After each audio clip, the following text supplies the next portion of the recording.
जय श्री श्याम बच्चों। Mission paramedical और इनम क्लास में आपका बहुत बहुत स्वागत है। आज जो टॉपिक हम आज की क्लास में पढ़ेंगे वो है बेटा औषधियों के रूप और उनका वर्गीकरण। कि जो ड्रग्स हैं उनके रूप के आधार पर, उनकी फॉर्म्स के आधार पर उनको कैसे क्लासिफिकेशन किया गया है, उनका वर्गीकरण कैसे किया गया है। तो जो पहला फॉर्म है बेटा वो है ठोस फॉर्म, यानी सॉलिड डोजेज फॉर्म में जो ड्रग्स का क्लासिफिकेशन है। और सॉलिड फॉर्म में क्या क्या आती है ड्रग्स में? सॉलिड फॉर्म में आती है बेटा टैबलेट आती है जो सबसे कॉमनली यूज होती है, कैप्सूल आता है, जिलेटिन आवरण में जो दवाई आती है, पाउडर यानी चूर्ण रूप में आता है, ग्रैन्यूल्स यानी दानेदार रूप में आता है, और लॉन्जेज यानी चूसने की गोली के रूप में भी आता है। टैबलेट जिसमें पहला हम पढ़ते हैं टैबलेट सॉलिड फॉर्म में। तो टैबलेट बेटा दबाकर बनी हुई ठोस दवाई होती है जो मुंह से ली जाती है, इजीली ली जाती है। प्रकार क्या होते हैं टैबलेट्स, किस किस फॉर्म में होती हैं? नॉर्मल जो साधारण टैबलेट आती है, चबाने योग्य टैबलेट भी आती हैं, सब लिंगुअल यानी जो जीभ के नीचे जो गोली रखी जाती है वो टैबलेट आती है। और एंट्री कोटेड एक स्पेशल कोटिंग में भी एंट्री कोटेड होती है कि आपके जो स्टमक या इंटेस्टाइन में जो जूसेस होते हैं उनसे वो रिएक्ट ना करे, इजीली एब्जॉर्ब हो जाए, इसलिए एक एंट्री कोटेड टैबलेट भी आती है।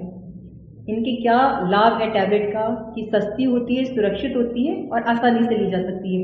हानि क्या है कि बच्चों और बेहोश लोगों को देने में कठिनाई होती है। दूसरा जो फॉर्म है सॉलिड फॉर्म वो है बच्चों कैप्सूल। कैप्सूल का जो कवरिंग है, आउटर कवरिंग, वो जिलेटिन के खोल में भरी जाती है, उसमें मेडिसिन वो ताकि जाके इजीली एब्जॉर्ब हो जाए। मेडिसिन का जो कड़वापन है वो फील नहीं होता कैप्सूल फॉर्म में। हार्ड कैप्सूल और सॉफ्ट कैप्सूल के दो फॉर्म्स होते हैं। तीसरा है पाउडर या चूर्ण रूप में। तो चूर्ण रूप में बारीक पिसी हुई दवाई आती है और पानी या दूध के साथ उसको दी जाती है। ग्रैन्यूल्स के फॉर्म में दानेदार ठोस रूप होता है इसका, और सिरप बनाने हेतु भी प्रयोग होता है। इसमें जो डिस्टिल वाटर है या जो बॉइल्ड वाटर है जो ठंडा करके डाला जाता है, उसके बाद में सॉल्यूशन बन जाता है। लॉन्जेज ये धीरे धीरे मुंह में घुलने वाली दवाई होती है और गले के रोगियों में उपयोग की जाती है। सेकंड है लिक्विड फॉर्म में जो तरल फॉर्म होता है ड्रग्स का, उसके बारे में हम बात करते हैं। तो इसमें क्या आएगा? सिरप आएगा जिसमें मीठा तरल आता है। सॉल्यूशन फॉर्म में आएगा पूरी तरह घुली हुई दवाई। सस्पेंशन फॉर्म में आएगा न घुली हुई कणयुक्त दवाई, उसको सस्पेंशन यानी सूखी पाउडर की फॉर्म में आएगा जिसमें लिक्विड मिक्स करके उसका सॉल्यूशन प्रिपेयर किया जाएगा। इमल्शन फॉर्म में दो तरलों का मिश्रण इसमें होता है। ड्रॉप्स में आंख, नाक, कान में जो डालने के उपयोग में आती है। हम बात करते हैं सिरप की। ये चीनी युक्त मीठा तरल होता है और बच्चों के लिए सबसे बेस्ट ड्रग का फॉर्म होता है। सॉल्यूशन की बात करें तो दवा पूरी तरह घुली हुई होती है और इसका जो रिजल्ट होता है, इसका जो प्रभाव होता है वो बहुत ही शीघ्र होता है। अगर सस्पेंशन की बात करें तो ये ठोस कण तरल में तैरते हैं और प्रयोग से पहले इसको हिलाना आवश्यक होता है। ये ठोस कण आते हैं जिनको लिक्विड में मिक्स करना पड़ता है और इसको प्रिपेयर करके यूज से पहले इसको हिलाना पड़ता है। इमल्शन फॉर्म में दो न मिलने वाले तरलों का मिश्रण होता है। इसमें तरल जैसे तेल और पानी वो आपस में मिक्स कभी नहीं होते, वैसे ही इमल्शन फॉर्म में लिक्विड आती है। ड्रॉप्स आते हैं, ड्रॉप्स में आंख, कान, नाक में और सटीक मात्रा में डाली जाती है, जैसे अधिकतर 2 बूंद होती है इसके अंदर जो डोज होती है वो। अब हम बात करते हैं तीसरा अर्ध ठोस या सेमी सॉलिड डोजेस फॉर्म, जिसके अंदर पहला आता है ऑइंटमेंट, दूसरी आती है क्रीम, तीसरी आती है जेल और पेस्ट। अगर हम ऑइंटमेंट फॉर्म की बात करें तो इसका जो आधार होता है, इसका बेस होता है वो ऑयली होता है, तेली होता है और त्वचा रोगों में इसका उपयोग होता है। अगर हम क्रीम फॉर्म की बात करें तो इसमें तेल और पानी का मिश्रण होता है, ये चिपचिपी कम होती है।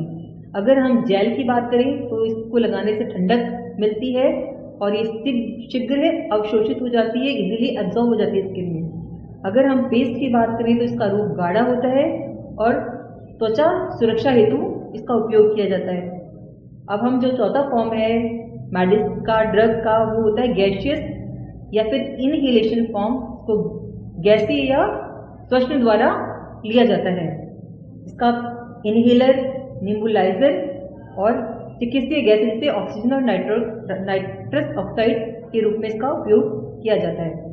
अब हम अगर इनहेलर की बात करें तो इसके यूज़ से मेडिसिन सीधे फेफड़ों तक पहुंचती है और जो अस्थमा में स्पेशली इसको यूज़ किया जाता है। अगर हम निम्बुलाइजर की बात करें तो तरल दवा को भाप में बदलता है, जिसको हम इनटेक करते हैं, जो अपनी प्रॉब्लम्स है उससे निजात पाते हैं। अगर चिकित्सीय गैसें जैसे ऑक्सीजन, नाइट्रस ऑक्साइड वगैरह की बात करें तो ये भी इनहेलेशन वगैरह के द्वारा ही हमको मिलती है। पांचवा जो फॉर्म है ड्रग्स क्लासिफिकेशन का बच्चों, वो है इंजेक्शन द्वारा, या इसको पेरेंट्रल फॉर्म भी बोलते हैं। तो जिसमें पहला क्या आएगा, इंट्रावीनस, जिसको आईवी बोलते हैं, और ये कैसे इंसर्ट की जाती है, नस में। दूसरा जो फॉर्म है इंट्रामस्कुलर, ये मांसपेशियों में दी जाती है। तीसरा जो फॉर्म है बेटा सबक्यूटेनियस, ये त्वचा के नीचे दी जाती है। और जो चौथा फॉर्म है पेरेंटल फॉर्म, वो है इंट्राडर्मल, ये त्वचा में दी जाती है।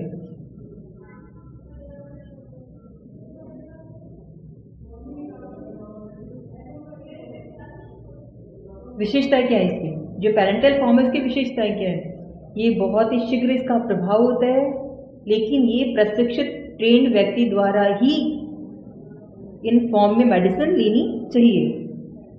अगर हम छठवें रूप की बात करें कि जो स्पेशल डोजेस फॉर्म है, विशेष औषधि रूप है, वो बेटा सपोजिटरी के फॉर्म में यानी गुदा द्वारा, पैस्ट्री फॉर्म में यानी योनि द्वारा, ट्रांसडर्मल पैच के रूप में त्वचा पे चिपकने वाला, और मेडिकेटेड प्लास्टर के रूप में है।